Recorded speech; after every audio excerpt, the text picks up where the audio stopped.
ಅಪ್ಪ ಆಟೋ ಅಂದ್ರೆ ಎಲ್ಲ ಆಟೋದವರು ಒಂದೇ ಅಲ್ವಾ? ಬಟ್ ನಿನ್ನ ಹತ್ರ ಏನ್ ವಿಶೇಷತೆ ನಿನ್ನ ಆಟೋದಲ್ಲಿ? ನನ್ನ ವಿಶೇಷತೆ ಅಂದರೆ ನಾನು ಅದಕ್ಕೆ ಕೃತಜ್ಞತೆ ಸಲ್ಲಿಸ್ತಾ ಇದ್ದೀನಿ ಮಗನೇ. ನಾನು ಅದ್ರಲ್ಲಿ ಅನ್ನ ತಿಂದಿರೋದ್ರಿಂದ ದೊಡ್ಡವ್ರು ಒಂದು ಮಾತು ಹೇಳವ್ರೆ, ಇಟ್ಟಿದ್ದವ್ರಿಗೆ ಅದೇನೋ ಇದು ಮಾಡುವಂತೆ ಇರೋವರೆಗೂ ನೆನೆಯೋನಂಗೆ.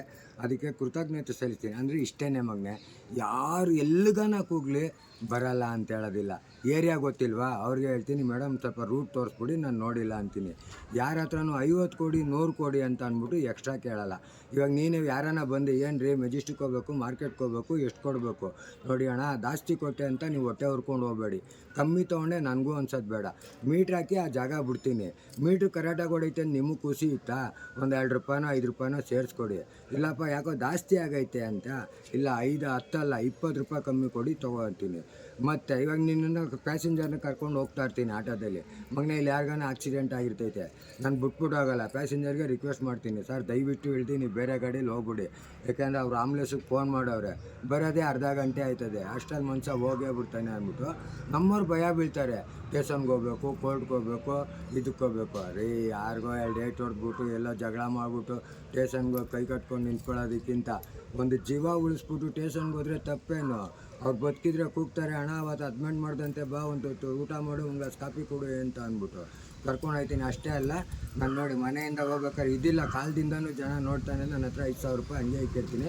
ಅವ್ರ ಮನೆಯವ್ರು ಬರೋವರೆಗೂ ಅವ್ರಿಗೆ ರಕ್ತ ಬೇಕಾ, ಇಂಜೆಕ್ಷನ್ ಬೇಕಾ, ಯಾಕಂದರೆ ಅಡ್ಮಿಟ್ ಮಾಡಿಬಿಟ್ಟು ಆಟೋ ಡ್ರೈವರ್ ಮುಗೀತು ಅಂತ ಅಲ್ಲ, ಬರೋವರೆಗೂ ಅವ್ರು ಫೋನ್ ಗಿನ್ ಮಾಡಿ ಮನೆಯವ್ರು ಬರೋವರೆಗೂ 1,000 ಆಯ್ತದೆ, 2,000 ಆಯ್ತದೆ, 3,000 ಆಯ್ತದೆ ನನ್ನ ಕೈಯಿಂದ ಕೊಡಿಸ್ತೀನಿ. ಅವ್ರ ಮನೆಯವ್ರ ಬದಲೇ ಸ್ಲಿಪ್ ಕೊಡ್ತೀನಿ. ನಾನು ಅದನ್ನು ಹಂಗೆ ನನ್ನ ಕೈಯಿಂದ ಮಾಡ್ಸೋಕ್ಕೆ ನನ್ನ ದನ ಇದಲ್ಲ. ಸ್ಲಿಪ್ ಕೊಟ್ಬಿಟ್ಟು ಹೇಳ್ತೀನಿ, ಅಮ್ಮ 2,000 ಖರ್ಚಾಗಿದೆ, ಅವ್ರನ್ನ ಡಿಸ್ಚಾರ್ಜ್ ನಾನೇ ಅಡ್ಮಿಟ್ ಮಾಡಿದ್ದು, ಡಿಸ್ಚಾರ್ಜ್ ಮಾಡಿ ಕರ್ಕೊಂಡು ಹೋಗ್ತೀರಲ್ಲ, ನನ್ನ ನಂಬರ್ ತೊಗೊಳ್ಳಿ, ಅವತ್ತು ಕರೆದ್ಬಿಟ್ಟು ಫೋನ್ ಮಾಡಿಬಿಟ್ಟು ಕಾಪಿ ಕೊಡಿಸ್ಬಿಟ್ಟು ಕೊಡಿ ಅಂದ್ಬಿಟ್ಟು ಕೊಟ್ಕೊಂಡೋಗ್ತೀನಿ. ಜನ ಇದರಿಂದ ಗುರುತಿಸ್ತಾರೆ. ಮತ್ತು ನೋಡಿ ಯಾವಾಗಲೂ ಅಷ್ಟೇ, ದೇವ್ರ ತಲೆ ಮೇಲೆ ಹೂವು ತಪ್ಪಿದ್ರು ನನ್ನ ಇದರಲ್ಲಿ ನೋಡು, ಬೀದಿ ನಾಯಿಗಳಿಗೆ ಹೆಂಗೈತೆ, ನಾವಿದ್ದು ಬೀದಿ ನಾಯಿಗೆ ಬಿಸ್ಕೆಟ್ ಹಾಕ್ತೀನಿ, ಚಿಕ್ಕ ಚಿಕ್ಕ ಮಕ್ಳುಗಳಿಗೆಲ್ಲ ಚಾಕ್ಲೇಟು. ಇದು ಒಂದು ವಾರ ಒಂದು 3 ದಿವಸ 4 ಇದು ಬರ್ತದೆ. ಇದು ಮಾತ್ರ ದಿವಸ 50 ರೂಪಾಯಿ ಇದಾಯ್ತದೆ ನನಗೆ. ಇದು ಒಂದು 50-100 ನಾಯಿ ನನ್ನ ಇದಾಯ್ತದೆ. ಅದು ಹೆಂಗೆ ಗೊತ್ತಾಯ್ತದೆ ಏನೋ, ನನ್ನ ಆಟ ಬರ್ತಾ ಇದ್ದಂಗೆ ಬರ್ರ ಅಂತ ಬರ್ತೈತೆ. ಯಾಕೆಂದರೆ ಮಗನೇ ಇದನ್ನೇನು ನನ್ನ ಕೈಯಿಂದ ಮಾಡೋದಿಲ್ಲ ಮಗನೇ. ಇವಾಗ ಜನ ನನಗೆ ಜಾಸ್ತಿ ಕೊಡ್ತಾರೆ, 40 ಹೊಡಿದ್ರೆ 50 ಕೊಡ್ತಾರೆ, 80 ಹೊಡಿದ್ರೆ ಆಟೋ ರಥವ್ರೆ ನಿಮ್ಮ ಬಗ್ಗೆ ಗೊತ್ತು ಅಂತಾರೆ. ಕೆಲವರಂತೂ ಮೊನ್ನೆ ಹೇಳ್ದನಲ್ಲ, ಬರೀ ಇದರಿಂದ 4th ಬ್ಲಾಕಿಂದ ಇಂದಿರಾ ಗಾಂಧಿ ಸರ್ಕಲ್ ಬಿಟ್ಟಿರೋದಕ್ಕೆ ಅವತ್ತು ತೇಜನ್ ತಂದು ತೋರಿಸಿ 1,000 ರೂಪಾಯಿ ಹಾಕಿದ್ದಾರೆ. ಯಾಕೆಂದರೆ ನಿಮ್ಮ ಬಗ್ಗೆ ನನಗೆ ಗೊತ್ತು, ನೋಡಿದ್ದೀವಿ ಬೇರೆ ಅಂತ ಅಂದ್ಬಿಟ್ಟು. ಹೇಳಿದ್ನಲ್ಲ, ಯಾರೇ ಫಿಲಿಮ್ ಆಕ್ಟ್ರಸ್ಗಳು ಅಷ್ಟೇ ಇವತ್ತು ಕಾರಲ್ಲಿ ಹೋಗ್ತಾಯಿದ್ರೆ ಆಟೋ ರಾಜವ್ರೆ ಊಟ ಆಯಿತಾ ಕಾಫಿ ಆಯಿತಾ ಅಂತ ಅಂದ್ಬಿಟ್ಟು ಮಾತಾಡ್ಸ್ಕೊಂಡು ಹೋಗ್ತಾರೆ. ಅದಕ್ಕೆ ನನ್ನ ಪ್ರಕಾರ ಏನು ಗೊತ್ತಾ, ಈ ಅಯ್ಯೋ ಅಂದ್ಕೊಂಡು ಕೊಡು 10 ರೂಪಾಯಿ ನಾವು ತೊಗೊಂಡಾಗ ಅದು ನಮ್ಗೆ ಉದ್ಧಾರ ಆಗೋಲ್ಲ ಮಗನೇ. ಯಾರ ಹತ್ರ ನಾನು 50 ರೂಪಾಯಿ ಮೋಸ ಮಾಡಿಕೊಂಡು ಇವಾಗ ಮನೆಗೆ ಬರ್ತೀನಿ, ತಗೊಬರ್ತೀನಿ. ಇಲ್ಲಿ ಯಾರಿಗೋ ಸ್ವಲ್ಪ ನಿನ್ಗೋ ಮಕ್ಳಿಗೋ ಯಾರಿಗೋ ಹೆಂಡ್ತಿಗೋ ಹುಷಾರಿರಲ್ಲ, ನಾನೇನೇನೋ ಡಾಕ್ಟ್ರ್ ಹತ್ರ ಹೋಗಿ ಹುಷಾರಿಲ್ಲ ನೋಡಿ ಅಂದರೆ 50 ಕೊಡಿ 100 ಕೊಡಿ ಇಂಜೆಕ್ಷನ್ ಹಾಕ್ತೀನಿ ವಾಸಿ ಆಯ್ತದೆ ಅಂತಾರೆ. ನನ್ನ ಹೆಂಡ್ರು ಮಕ್ಳನ್ನ ಕರ್ಕೊಂಡೋದ್ರೆ 500 ಕೊಡಿ 1,000 ಕೊಡಿ. ನಾನು ಅಲ್ಲಿ ಮಾಡಿರೋದು 50 ರೂಪಾಯಿಗೆ ಇನ್ನೂ ಒಂದು 0 ಸೇರಿಸ್ಬಿಟ್ಟು 500 ರೂಪಾಯಿ ಇಲ್ಲೂ ಕೊಡಬೇಕಾಯ್ತದೆ. ಅಯ್ಯೋ ಕೊಡೋ 10 ರೂಪಾಯಿಲಿ ನಿಮ್ಮ ಬಳಿ ಮಗನೇ ನೀನು ಹಾಳಾಗೋಗು, ನನ್ನ ಹತ್ರನೇ 10 ರೂಪಾಯಿ ಕಿತ್ಕೊಂಬಿಟ್ಟ ಅಂತ ಅಂದ್ಬಿಟ್ಟು ಶಾಪ ಹಾಕ್ಕೊಡ್ತಾರೆ. ನಗ್ನಾಗ್ತಾ ಕೊಡೋ 5 ರೂಪಾಯಿಲಿ ಕಾಪಿ ಗಿಪ್ಪಿ ಕುಡ್ಕೊಂಡು ಚೆನ್ನಾಗಿರಪ್ಪ. ನಾನು ಇಷ್ಟೇ ಮಗನೇ ಮಾಡೋದು. ಯಾರೇ ಪ್ಯಾಸೆಂಜರು ಗೊತ್ತಿರಲಿ ಹೋಗಲಿ, ಅವ್ರನ್ನ ಬಾಯಿ ತುಂಬ ಮಾತಾಡ್ಸ್ಕೊಂಡು ಹೋಗ್ತೀನಿ. ಅವಾಗ ಅವರೇ ಅನ್ಕೋತಾರೆ ನಾನು ಹೆಂಗೆ ಬಂದೆ ಅಂತಲೇ ಗೊತ್ತಿಲ್ಲ ರೀ ಅಂದ್ಬಿಟ್ಟು ಚಿಲ್ಲರೆ ಹೇಳ್ದಿರ. ನಮ್ಮ ಪಾಡೆ ನಾವು ಮೂಗಾಗಿ ಹೋಗ್ಬಿಟ್ರೆ 95 ಹೊಡಿದ್ರೆ 5 ರೂಪಾಯಿ ಚಿಲ್ಲರೆ ಕೊಡಪ್ಪ ಅಂತಾರೆ. ಇವಾಗ ಬೆಂಗಳೂರಲ್ಲಿ ನಮ್ಮ ಪಕ್ಕದ ಮನೆಯಿಂದ ಕಸ ಗುಡಿಸ್ಕೊಬಂದು ನಮ್ಮ ಮನೆ ಗಿಡಕ್ಕೆ ಹಾಕ್ತೀನಿ ಅಂದರೆ 50 ರೂಪಾಯಿ ಕೊಡ್ರಿ ಎಲ್ಲ ಗೊಬ್ಬರ ಆಯ್ತದೆ ಅಂತಾರೆ. ಕಲ್ಲು ತೊಗೊಂಡೋಗಿ ಪೈಂಟ್ ಹೊಡ್ಬಿಟ್ಟು ಮೆಜೆಸ್ಟಿಕಲ್ಲಿದ್ದರೆ ಕಾಸು ಕೊಟ್ಬಿಟ್ಟು ತೊಗೊಂಡೋಗ್ತಾರೆ.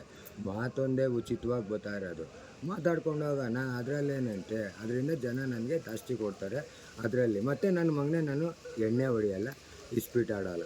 ಅದು ಕೊಡೋ ಕಾಸಲ್ಲೇ ಯಾರೋ ಕಣ್ಣ ಕಾಲ ಕೈಯ ಇಲ್ದಿದ್ದವ್ರಿಗೆ ಒಂದು 10 ರೂಪಾಯಿ ಬಸ್ ಸ್ಟ್ಯಾಂಡ್ ಹತ್ರ ಬಿಡೋದು, ಒಂದು ಅರ್ಧ ಟೀ ಕಾಫಿ ಕೊಡಿಸೋದು. ನೋಡು ಮಗನೇ, ನೀನು ಅಷ್ಟೇ. ನಾನು ಇದಾದಾಗಲೂ ಒಂದು ಮಾತು ಹೇಳ್ತೀನಿ, ಬೇರೆಯವ್ರು ಬಿರಿಯಾನಿ ಕೊಡಿಸ್ತಾವ್ರ, ಇಲ್ಲಪ್ಪ ನಮ್ಮ ಮನೆ ಬಿಳಿಯೇನ ಐತೆ ಊಟ ಮಾಡು. ಇನ್ನೊಬ್ಬ ಬೀರು ಕುಡಿಸ್ತಾವನ, ನೋಡಿ ನಮ್ಮ ಮನೆ ಬಾಟ್ಲಲ್ಲಿ ನೀರು ಐತೆ ಕುಡ್ಕೊಂಡು ಹೋಗು. ಬೇರೆಯವ್ರ ಇದು ಮಾಡಪ್ಪ, ನಮ್ಮ ಮನೇಲಿ ಇರೋದಿಷ್ಟು ನಾವು ತಿನ್ನೋಣ. 100 ರೂಪಾಯಿ ಸಂಪಾದನೆ ನಮ್ಮದೇನೇ, 95 ರೂಪಾಯಿ ಮನೆ ಕೊಡೋಣ, ಒಂದು 5 ರೂಪಾಯಿ ನಮ್ಮದಲ್ಲ ಅಂತ ಕೊಟ್ಟಾಗ 10 ಜನ ಅಯ್ಯೋ ಅಂದ್ಕೊಳ್ತಾರಲ್ಲ, ಅದೆಲ್ಲ ತಟ್ಟಲ್ಲ. ಒಬ್ಬ ಪುಣ್ಯಾತ್ಮ ನೀನು ಚೆನ್ನಾಗಿರು ಅಂತನೆಲ್ಲ ಖಂಡಿತ ಅದು ಆಶೀರ್ವಾದ ಆಗುತ್ತೆ. ಅದರಿಂದ ನಾವು ಮಾಡೋ ಕೆಲಸ ನಮ್ಮ ಮನ್ಸಿಗೆ ಮೆಚ್ಚಿದ್ರೆ ಸಾಕು ಮಗನೇ, ಬೇರೆಯವ್ರು ಮೆಚ್ಚೋದು ಬೇಡ. ಮತ್ತು ಹೆಸರು ಅಂತಾರಲ್ಲ, ಹೆಸರು ಯಾವತ್ತೂ ಬೇಡ ಮಗನೇ. ಯಾಕೆಂದರೆ ನಾವು ಹುಟ್ಟಿದ ಒಂದು ವಾರಕ್ಕೆ ನಮ್ಮ ಅಪ್ಪ ನಮಗೊಂದು ಹೆಸರು ಕೊಟ್ಟವನೆ. ಆ ಹೆಸರಲ್ಲೇ ನಾವು ಇವತ್ತು ಎಲ್ಲರಿಗೂ ಗೊತ್ತಿರೋದು. ಒಂದು ಒಳ್ಳೆ ಕೆಲಸ ಮಾಡೋಣ. ಆ ಕೆಲಸನ ಯಾರು ಹೆಂಗೆ ಮಾಡ್ತಾರೋ ನಾವು ಮಾಡೋ ಕೆಲಸನ ಇಷ್ಟ ಬಿದ್ದು ಮಾಡಬೇಕೇ ವಿನ ಕಷ್ಟ ಬಿದ್ದು ಮಾಡಬಾರ್ದು. ಅದು ಕಸ ಗುಡಿಸೋದಾಗಲಿ ಎಂಜಿಲೆಲೆ ಎತ್ತೋದಾಗಲಿ ನಮ್ಗೆ ಇಷ್ಟ ರೀ, ಅದಕ್ಕೇನೆ ಅದನ್ನು ವಿಶಿಷ್ಟವಾಗಿ ಮಾಡಿದ್ರೆ. ಉದಾಹರಣೆಗೆ ನೋಡಪ್ಪ ಮಗನೇ, ನಾನು ಓದಿರೋದು 7ನೇ ಕ್ಲಾಸು.